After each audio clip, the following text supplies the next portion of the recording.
Hello everyone, this is Prabhat. Welcome to competitive mind. तो देखो friends, मुझे जो सीरीज टी नहीं आसती आम जो पेडागोजी टेस्ट थिला, तो पेडागोजी टेस्ट ओटीटी एग्जाम पूरा आपनकर माने कहते नॉकिंग एट द डोर।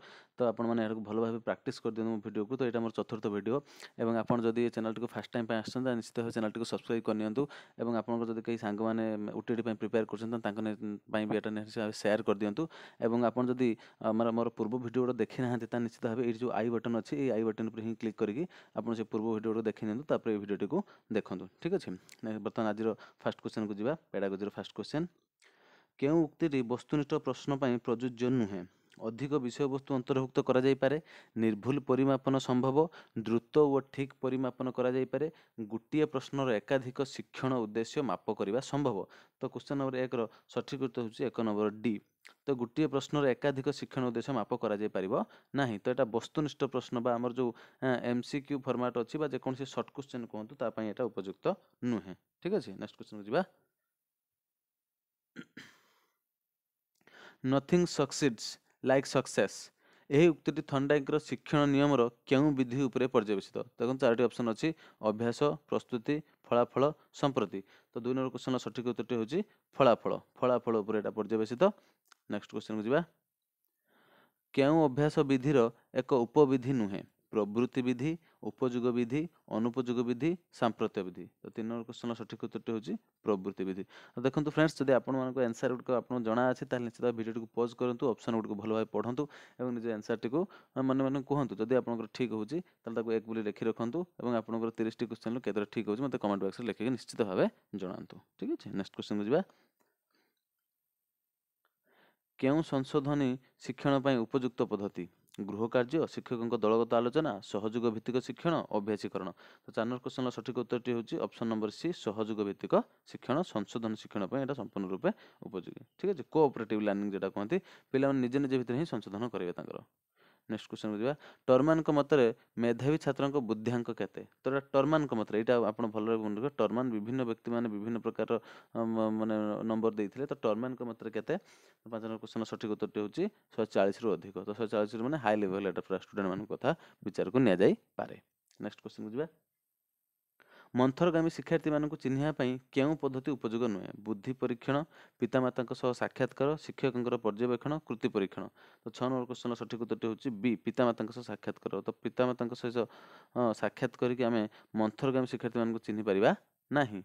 तो यार भल भाई मन रखंतु, जो आमर जो इंटरव्यू विथ पेरेंट्स अच्छी तो से किसी जना पड़ो ना। बाकी अन्य गुड़ा आम जापर बुद्धि परीक्षण कर जापर, से शिक्षक मान पर्यवेक्षण आम अनुभव माने लक्ष्य कर डेली आम जापर, गोटे टेस्ट नहीं आम जापर। ठीक है, नेक्स्ट क्वेश्चन को केउंटी अंत अभिप्रेरण उदाहरण? अंत अभिप्रेरण कथा मुझे बहुत थर कही सारी अलरेडी। सेल्फ मोटिवेशन जोटा कहते, सेल्फ मोटिवेशन जोटा आप निजे निजे मन भितर ही आसी थाए। जेपरिक आप ओटीटी एग्जाम बर्तमान जो पाठ पढ़ुଛନ୍ତି आपंकर अंत अभिप्रेरण। ठीक है, तथापि 7 नंबर क्वेश्चन सठिक उत्तरटी अच्छी ए, अभिलाष। निजर माने निजर आशा अभिलाष। आपको कई जने कौन भल कम प्रशंसा कर बाह्य अभिप्रेरण, कौन आपको प्रोत्साहन दिया कार्यक्रम से भी बाह्य अभिप्रेरण। आपको कौन कार्य आपको पुरस्कार दिया से भी बाह्य अभिप्रेरण। किंतु आपको गोटे आशा अच्छी, हाँ, जे आप कौन गोटे मान दिगरे सक्सेस होगा चाहते, तो सहीटा हूँ अंत अभिलाष। जड़े छात्र सप्तम श्रेणी नाम लेखाइबा उपयुक्त कि नुहे जानापी कि प्रकार मूल्यांकन करने उचित? तो 4टी ऑप्शन अच्छी, व्यवस्थान, गठनमूलक, दैनिक, समयसूचक। तो 8 नंबर क्वेश्चन सठिक उत्तर होची ऑप्शन नंबर ए, व्यवस्थान परीक्षा बा प्लेसमेंट एग्जाम। आ फॉर्मेटिव कहतु, डायग्नोस्टिक कहतु, समेटिव कहतु। आम देखो समेटिव है आम शिक्षा वर्ष शेष कराए, फॉर्मेटिवटा आम विषय शेष कराए। डायग्नोस्टिक टेस्ट होची आप विषय पढ़ाऊला बेले जदि पिलाटीर ठीक रूपे से हृदयंगम न कर पार्टी पाठ को, ताले आप डायग्नोस्टिक टेस्ट करेंगे। कि प्लेसमेंट टेस्ट है कौ क्लास रे से पढ़ो बा अष्टम श्रेणी पढ़ो कि नहीं, हाँ, बा विभिन्न प्रकार प्लेसमेंट देवाई जो माने कराए एग्जाम कराए। तो यहाँ व्यवस्था ना यहाँ मोर पूर्व वीडियो कही आप देखी ना निश्चित भाव से वीडियो आगे देखी नि। नेक्स्ट वीडियो को जीवा। आदिवासी पिला मानकर भाषागत समस्या दूर करने शिक्षादान समय शिक्षकों क्यों भाषा व्यवहार करा उचित?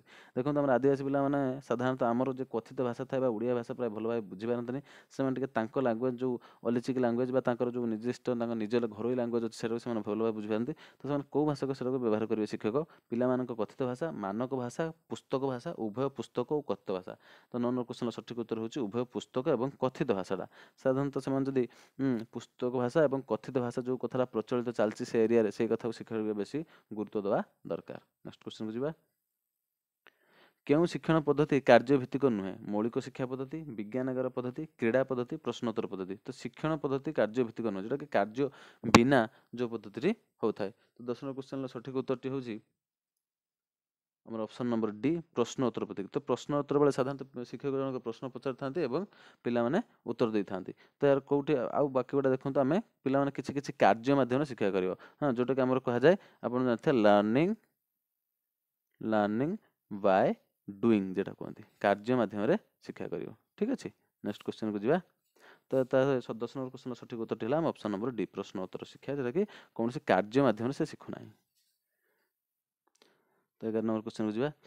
केउंटी पेशीय संचालन शिक्षण सह संपृक्त नुहे? चित्रांकन, अनुकरण, साइकिल चालना, टाइप करिया।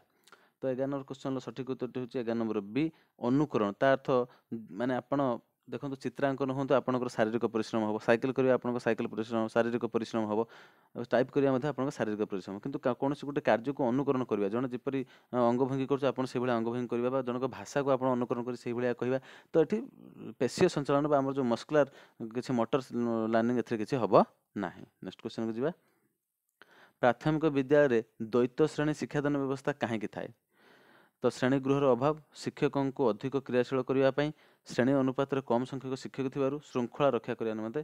तो 12 नंबर क्वेश्चन सठिक उत्तर होची ऑप्शन नंबर सी श्रेणी अनुपात कम संख्यक शिक्षक थिबा। तो साधारणतः माने हमर ओडिया स्कूल आपण देखुछंती हमको मल्टी क्लास नेबा हुए। मल्टी क्लास माने गुटे क्लास रे 2-3टा बा विशेष करी 2 बा 3टी हां 2 रु 3टी क्लास रो पिला बसतांती। तो हमको ए क्लास एवं से क्लास दुईटी क्लास को मैनेज करके पढ़ाई पड़े। तो मल्टी क्लासटा कहीं करा जाए ना हमर स्टेट गवर्नमेंट रे श्रेणी अनुपात रे 5टा तो श्रेणी थाए किंतु 5टा श्रेणी को टीचर थांती केते जण 2टी जण टीचर ही थांती सेत पई एटा निया जाए। ठीक अछि। नेक्स्ट क्वेश्चन जिबा। एक उद्दीपकर स्वाभाविक प्रतिक्रिया एक विकल्प उद्दीपक सह अनुबंधित करा जाई पारिबो। एहा केउ शिक्षण तत्व सह संबंधित हबो? तो एरा ऑप्शन गुडा देखंतु 13 नंबर क्वेश्चन आउट टिके पढदवा। एक उद्दीपकर स्वाभाविक प्रतिक्रिया एक विकल्प उद्दीपक सह अनुबंधित करा जाई पारिबो। एहा केउ शिक्षण तत्व सह संपर्कित? तो देखन सापेक्ष प्रतिवर्ती, प्रयत्न प्रमाद, अंतर्दृष्टि एवं यांत्रिक अनुबंध। तो 13 नंबर क्वेश्चन सठिक उत्तर होची ऑप्शन नंबर ए। तो सापेक्ष प्रतिवर्ती बा कंडीशनिंग जोटा कहा जाए। नेक्स्ट क्वेश्चन को जीवा। निम्नलिखित गुड़िक मध्यरु केउटी भूल? विकास एक जीवनव्यापी प्रक्रिया, विकास सर्वदा समान भाव घटी थाए, विकास व्यक्तिकेन्द्रिक अटे, परिपक्वन विकासर अंत घटे नाही। तो 14 नंबर क्वेश्चन सठिक उत्तर होची ऑप्शन नंबर बी विकास सर्वदा समान भाव घटे। मोर आग भिडियो में आपको कही सारी।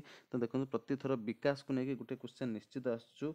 तो ये भल मन रखु विकास जो 8-10टी नियम अच्छी तो 10टी नियम को निश्चित भाव भल भाव मन रखी दिंतु और से गोटे क्वेश्चन आप निश्चित पाइबा भाई लगुच। कहीं प्रत्येक थर देखो हाँ ये क्वेश्चन रिपीट होती विकास गोटे कौ प्रक्रिया प्रत्येक वर्ष रिपीट होती। तो यहाँ निश्चित भाव मन रखु विशेषकर ये क्वेश्चन सब प्रायतः आस विकास एक सर्वदा समान भाव विकास घटी न था। नेक्स्ट क्वेश्चन को शिशुर मानसिक स्वास्थ्य क्या द्वारा प्रभावित होता है? पितामाता अभिलाष, शिक्षकों व्यवहार, सहपाठी मान व्यवहार, यह समस्त। तो 15 नंबर क्वेश्चन सठिक उत्तर होची यह समस्त। शिशुर मानसिक शिक्षा पितामाता इच्छा द्वारा तार मानसिक स्वास्थ्य तार मेंटल कंडीशन तार चेंज होता है, शिक्षकों व्यवहार द्वारा सहपाठी व्यवहार। तो यह समस्त हो तार सठिक उत्तर। नेक्स्ट क्वेश्चन को प्रश्न और आंशिक धारणावादी शिक्षण क्यों शिक्षण मतवाद उपर पर्यवेसित? प्रयत्न प्रमाद, अंतर्दृष्टि, क्षेत्रीय तत्व, करणवाद। तो 16 नंबर क्वेश्चन सठिक उत्तर होची अंतर्दृष्टि तत्व। इनसाइटफुल लर्निंग जो इनसाइटफुल अच्छा मत गोटे आप कमेंट करी कहतु जे इनसाइटफुल लर्निंग रो जो 3 जण तार मतवाद देते जो 3 जण से 3 जण साइकोलॉजिस्ट ना मनोविज्ञानी ना मत कमेंट लिखि कहतु। ठीक है जनक नाम कही दूसरी कोहलर आ अन्य 2 जन ना आप लिखिक कहतु। केउटी सृजनशीलता विकास सहायक? खंडे इटार विविध व्यवहार लिखा, गोटे वाक्य को 10 थर लिखा, 10 गोटी मिश्रण करवा, गोटे वाक्य थे अक्षर गुड़िक गणिबा।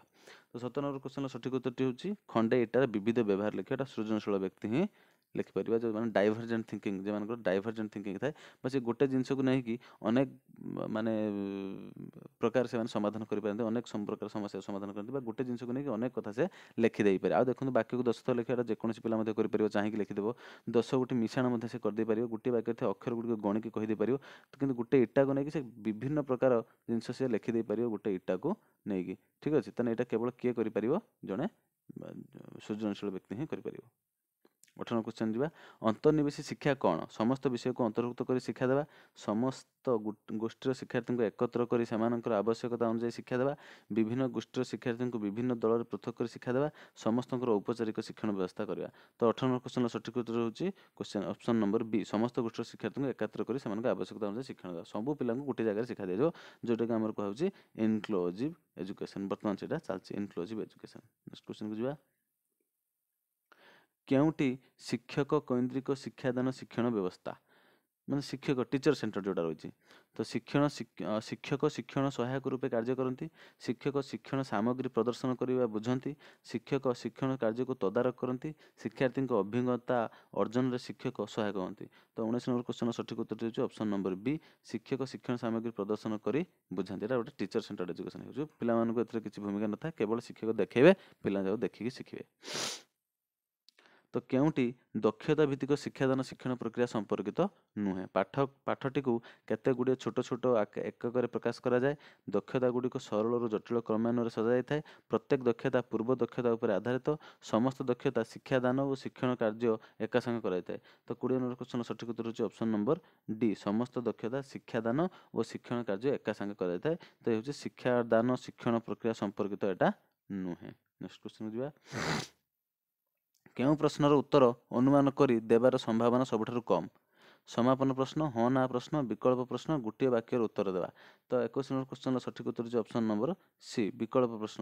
ମାନେ ବିକଳ୍ପ ପ୍ରଶ୍ନ ଦେଖନ୍ତୁ, ଚାରିଟା ଅପସନ୍ ଥିବ, ଚାରୋଟି ଅପସନ୍ ଥିବ, ଯେଉଁଟାକି ଆପଣ ଅନୁମାନ କରିକି ଦେଇପାରିବେନି। ଆପଣଙ୍କର MCQ କ୍ୱେଶ୍ଚନର ଆନ୍ସର୍ ଆପଣ ଅନୁମାନ କରିକି ଦେଇପାରିବେ ନାହିଁ, ବା କିଛି ଲେଖିପାରିବେନି। ଆପଣଙ୍କୁ ଯଦି ପିନ୍ ପଏଣ୍ଟ ଠିକ୍ ଉତ୍ତରଟି ହିଁ ଜଣାଅଛି, ତେବେ ଆପଣ ଏହାର ଉତ୍ତର କହିପାରିବେ।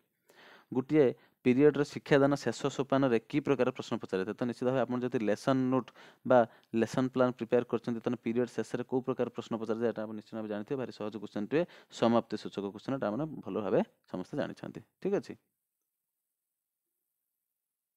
କେଉଁଟି ପର୍ଯ୍ୟବେକ୍ଷଣର ଏକ ସାଧନ ନୁହେଁ? ଘଟଣାବଳୀର ବିବରଣୀ, କୃତି ପରୀକ୍ଷଣ, ରେଟିଂ ସ୍କେଲ୍, ଚେକଲିଷ୍ଟ। ତ 23 ନମ୍ବର କ୍ୱେଶ୍ଚନର ସଠିକ୍ ଉତ୍ତର ହେଉଛି ଅପସନ୍ ନମ୍ବର ବି, କୃତି ପରୀକ୍ଷଣ, ଆଚିଭମେଣ୍ଟ ଟେଷ୍ଟ, ଯେଉଁଟାକି ପର୍ଯ୍ୟବେକ୍ଷଣର ସାଧନର ନୁହେଁ ସେଇଟା। ଆଉ ବାକି ଗୋଟେ ସମସ୍ତଙ୍କୁ ଆପଣ ୟୁଜ୍ କରିପାରିବେ ପର୍ଯ୍ୟବେକ୍ଷଣ ପାଇଁ।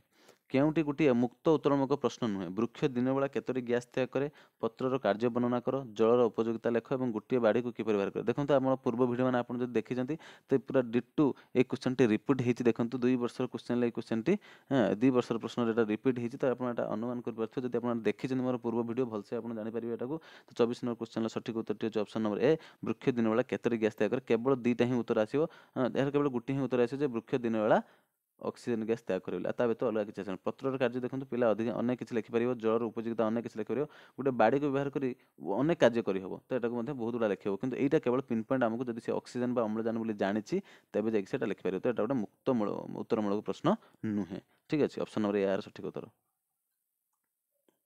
ଶିକ୍ଷଣ ଶିକ୍ଷାଦାନ ପ୍ରକ୍ରିୟାର କେଉଁ ଉପାଦାନ ଶିକ୍ଷା ମନୋବିଜ୍ଞାନ ଦ୍ୱାରା ପ୍ରଭାବିତ?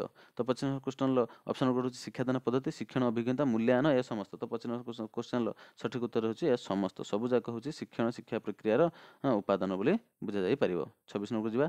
କେଉଁଟି ଶିଶୁର ବିକାଶକୁ ପ୍ରଭାବିତ କରିଥାଏ? ଶିଶୁ ପ୍ରତି ଶିକ୍ଷକଙ୍କର ଆଚରଣ, ଶିଶୁ ପ୍ରତି ପିତାମାତାଙ୍କର ଆଚରଣ, ଶିଶୁ ପ୍ରତି ସାଙ୍ଗସାଥୀଙ୍କ ଆଚରଣ, ଏ ସମସ୍ତ। ତ 26 ନମ୍ବର କ୍ୱେଶ୍ଚନର ଉତ୍ତରଟି ହେଉଛି ଏ ସମସ୍ତ। ଏ ସବୁ କିଛି କଥା ଶିଶୁର ବିକାଶକୁ ପ୍ରଭାବିତ କରିଥାଏ। ନେକ୍ସଟ କ୍ୱେଶ୍ଚନକୁ ଯିବା। ଶିକ୍ଷାଦାନ ଶିକ୍ଷଣ ସମୟରେ ଶିକ୍ଷାର୍ଥୀ ଭୁଲ କଲେ ତାହା ସଂଶୋଧନ କରିବା ପାଇଁ ଶିକ୍ଷକ କ'ଣ କରିବା ଉଚିତ? ଶିକ୍ଷାର୍ଥୀଙ୍କୁ ଦଣ୍ଡ ଦେବେ, ପରୀକ୍ଷା ଭାବରେ ସଂଶୋଧନ କରିବେ, ଅନ୍ୟ ଶିକ୍ଷାର୍ଥୀମାନେ ସଂଶୋଧନ କରିବେ, ଶ୍ରେଣୀ ଗୃହରେ ସଙ୍ଗେ ସଙ୍ଗେ ସଂଶୋଧନ କରିବେ। ତ ଏଇଟା ମଧ୍ୟ ଗୋଟେ ସହଜ କ୍ୱେଶ୍ଚନ, ଆପଣମାନେ ଏହାର ଆନ୍ସର ଭଲ ଭାବେ ଜାଣୁଥିବେ। ପରୀକ୍ଷକ ପରୋକ୍ଷ ଭାବରେ ସଂଶୋଧନ କରିବେ, ଏଇଟା ନିଜେ ତାଙ୍କୁ ଡାଇରେକ୍ଟ ଆନ୍ସରଟି ନ କହିକି ପିଲାଟି ଯେପରି ନିଜେ ସେଟାକୁ ଠିକ୍ କରୁ, ସେଇଭଳିଆ ଗୋଟେ କିଛି ଆଟମୋସ୍ଫିୟର ସେଠି ସେ କ୍ରିଏଟ୍ କରିବେ। ଠିକ୍ ଅଛି। 28 ନମ୍ବର କ୍ୱେଶ୍ଚନକୁ ଯିବା।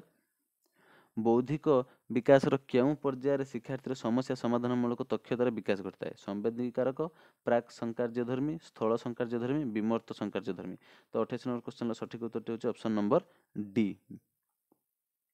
ବିମୂର୍ତ୍ତ ସଂକାର୍ଯ୍ୟଧର୍ମୀ। ଠିକ୍ ଅଛି। ନେକ୍ସଟ କ୍ୱେଶ୍ଚନକୁ ଯିବା। 29 ନମ୍ବର କ୍ୱେଶ୍ଚନ। ଜଣେ 10 ବର୍ଷ ଶିକ୍ଷାର୍ଥୀର ମାନସିକ ବୟସ 10 ବର୍ଷ, ସେ କେଉଁ ଶ୍ରେଣୀର ଶିକ୍ଷାର୍ଥୀ? ତ 10 ବର୍ଷ ଶିକ୍ଷାର୍ଥୀର ମାନସିକ ବୟସ 10 ବର୍ଷ, ତାହେଲେ ସେ ସ୍ୱଳ୍ପ ବୁଦ୍ଧି, ସାଧାରଣ ବୁଦ୍ଧି, ଉଚ୍ଚ ବୁଦ୍ଧି, ଅତି ନିମ୍ନ ବୁଦ୍ଧି। ତ 29 ନମ୍ବର କ୍ୱେଶ୍ଚନର ସଠିକ୍ ଉତ୍ତରଟି ହେଉଛି ଅପସନ୍ ନମ୍ବର ବି, ସାଧାରଣ ବୁଦ୍ଧି। ଠିକ୍ ଅଛି। ତ ଆପଣମାନେ ସାଧାରଣତଃ ଜାଣିଥିବେ ଜଣେ ପିଲାଙ୍କର ଆଇକ୍ୟୁ କିପରି ନିର୍ଣ୍ଣୟ କରାଯାଏ। ତ ଆଇକ୍ୟୁର ସୂତ୍ରଟି ମଧ୍ୟ ଆପଣମାନେ ଭଲ ରଖନ୍ତୁ। ମାନସିକ ବୟସ, ତାର ମାନସିକ ବୟସ ବିଭକ୍ତ ଶାରୀରିକ ବୟସ ଇଣ୍ଟୁ 100 ହେବ। ଠିକ୍ ଅଛି, ଏଇଟା ମଧ୍ୟ ଆପଣ ଭଲ ମନେ ରଖନ୍ତୁ। ତ ସେଇ ଅନୁସାରେ ଆପଣ ସେ କେଉଁ ଷ୍ଟେଜ୍ରେ ଅଛି ଏଟାକୁ ଆପଣ ଜାଣିପାରିବେ। ନେକ୍ସଟ କ୍ୱେଶ୍ଚନକୁ ଯିବା। କେଉଁ ଉକ୍ତିଟି ଶିକ୍ଷା ପାଇଁ ପ୍ରଯୁଜ୍ୟ ନୁହେଁ? ଶିକ୍ଷା ଏକ ଲକ୍ଷ୍ୟାଭିମୁଖୀ ପ୍ରକ୍ରିୟା, ଶିକ୍ଷା ଏକ ଜୀବନବ୍ୟାପୀ ପ୍ରକ୍ରିୟା, ଶିକ୍ଷା ଏକ ଆଚରଣ ପରିବର୍ତ୍ତନ ପ୍ରକ୍ରିୟା, ଶିକ୍ଷା କେବଳ ଔପଚାରିକ ପ୍ରକ୍ରିୟା। ତ ଆପଣ କେଉଁଟା ଠିକ୍ ନୁହେଁ ଏଟା ମଧ୍ୟ ଠିକ୍ ଭାବେ ଅନୁମାନ କରିପାରୁଥିବେ।